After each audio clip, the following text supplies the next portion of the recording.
Ya que dominamos los bloques dentro de Ruby, podemos dar ese paso a revisar lo que son las procs y las lambdas dentro de Ruby. Entonces, un proc es una clase la cual nos va a permitir contener bloques, pero obviamente estos bloques los vamos a poder almacenar dentro de una variable.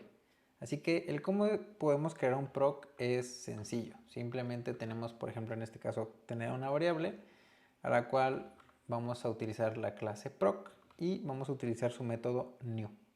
Este método new lo único que espera es que le pasemos el bloque que vamos a utilizar. En este caso este bloque va a recibir un número y pues no va a ser otra cosa más que imprimirlo. Vamos a colocar aquí number, ¿ok? Puesto que un proc se puede almacenar dentro de una variable, esto nos va a permitir que también lo podamos enviar a un método como argumento, esto de forma explícita. Entonces, para esto quiero hacer un ejemplo utilizando un método que se va a llamar runProc with random number. Obviamente sabemos que vamos a recibir un proc, entonces así vamos a nombrar nuestro argumento. El cómo lo podemos enviar a este método es como cualquier otra variable, así que vamos a utilizar nuestro método, le vamos a pasar a proc. Ahora, la forma en cómo podemos ejecutar un proc dentro de un método, o realmente cómo es que lo podemos llamar, es utilizando su método call. Este se va a encargar de hacerle un llamado a pues al proc, que se ejecute el bloque, ¿ok? Entonces, en este momento, igual un dato curioso de los procs es que, por ejemplo, aquí voy a ejecutar Ruby y voy a ejecutar mi script. Como podemos notar, nuestro proc está esperando recibir un argumento, cosa que no le estamos pasando. En temas de proc, pues no va a generar ninguna excepción por no recibir este argumento, sino que Ruby sí continúa su camino sin romperse nada, ¿ok? Enseguida, obviamente queremos respetar que nuestro proc recibe un número random que va a estar, gracias a nuestro método round, vamos a poder generar un número random de entre 0 y 100. Entonces en este momento yo puedo venir a mi terminal, ejecuto y todo funciona sin ningún inconveniente. Tenemos otra opción, no tan buena en performance, del cómo es que podemos pasar un proc a un método sin necesidad de definirlo. Al menos no en esta parte. Entonces, el cómo es que podríamos hacerlo sería tal cual lo hemos venido haciendo, simplemente adherir el bloque al método, pero un cambio que tenemos que hacer es que antes de especificarle el nombre del proc, tenemos que utilizar el ampersand para, pues obviamente especificarle a Ruby que estamos recibiendo un proc. En este momento se ejecuta y todo funciona sin ningún inconveniente. ¿Por qué no se recomienda tanto y por qué afecta el performance? Porque en el momento en el que nosotros le pasamos el ampersand, Ruby sabe que esto es un bloque y que tiene que convertir un bloque a un objeto de tipo proc, y esto obviamente también generará que tiene que almacenar este proc en una variable local dentro del método. Entonces, a pesar de tener esto disponible, pues nos afecta un tanto al performance, ¿ok? Por obvias razones. Entonces, se puede utilizar, pero sí se recomienda pues mejor pasar el proc de forma explícita, directamente al método, ¿ok? Tal cual lo tenemos como en la versión 1, ¿ok?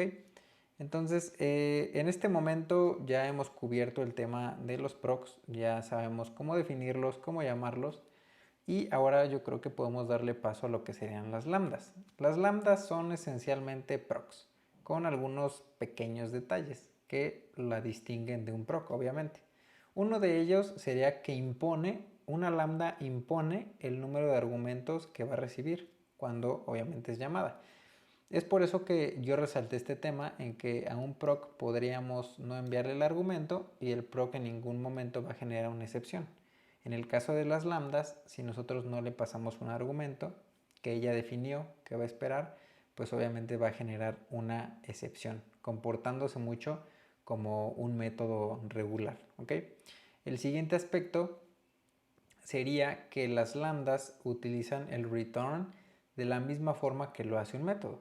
Mientras que un proc, por ejemplo, la aplicación lo que va a hacer es cederle el control al bloque que contenga el proc, y entonces si el proc llega a retornar algún valor, el scope de la aplicación también va a retornar. ¿Ok? Entonces eso puede ser tal vez un tanto confuso, así que vamos a generar aquí un pequeño ejemplo donde vamos a definir return from proc, ¿ok? Donde simplemente ya sabemos cómo definir un proc. Vamos a definir un proc que va a ser un return, va a retornar un simple número y pues vamos a hacer que se llame a él mismo, ¿ok? Vamos a colocar aquí un mensaje donde vamos a colocar this will never be printed, ¿ok? Esto nunca se va a ejecutar por el tema que platicábamos del manejo de return. Enseguida vamos a definir return from lambda, y dentro de nuestra lambda la podemos definir de un par de formas. Una de ellas podríamos así, utilizando su nombre, lambda, y retornar el 10.co. Esa sería una forma, y la otra forma, un tanto más pequeña, sería hacerlo así, ¿ok? Enseguida podemos imprimir de lambda returned a, ¿ok? Entonces en este momento necesitamos obviamente llamar estos dos métodos, return from proc y return from lambda. Entonces vamos a intentar imprimir, bueno, primero vamos a retornar un proc y después vamos a retornar nuestro lambda para no generar pues ninguna inconsistencia, ¿ok? En este momento estamos retornando from proc, ahí de lambda return 10, ahí algo, es porque no he guardado el script.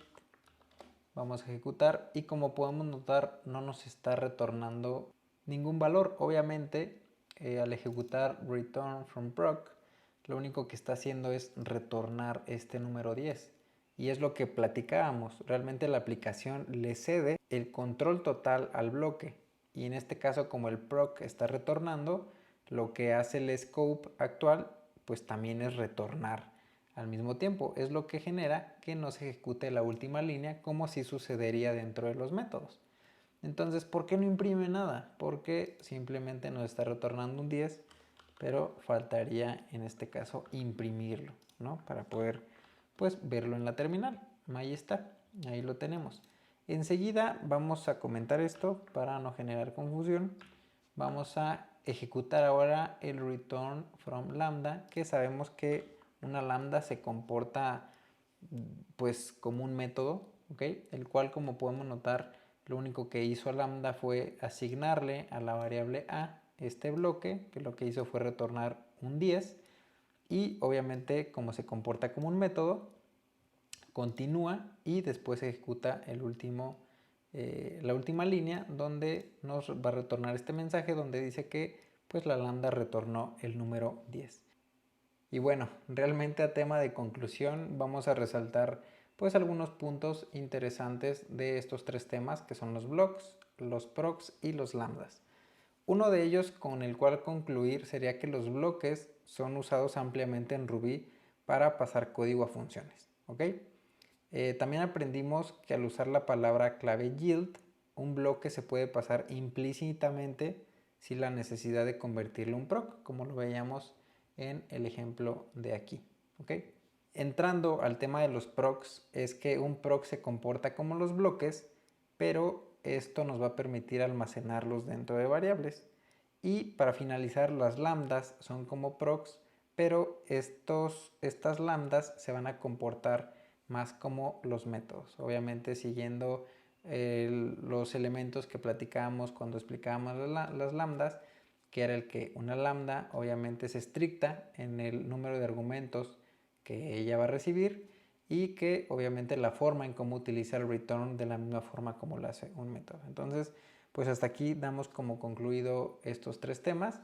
Espero hayan sido de tu interés, de tu agrado también, así que Si quieres continuar aprendiendo acerca de Ruby, te invito a ver el siguiente video tutorial. Hasta la próxima.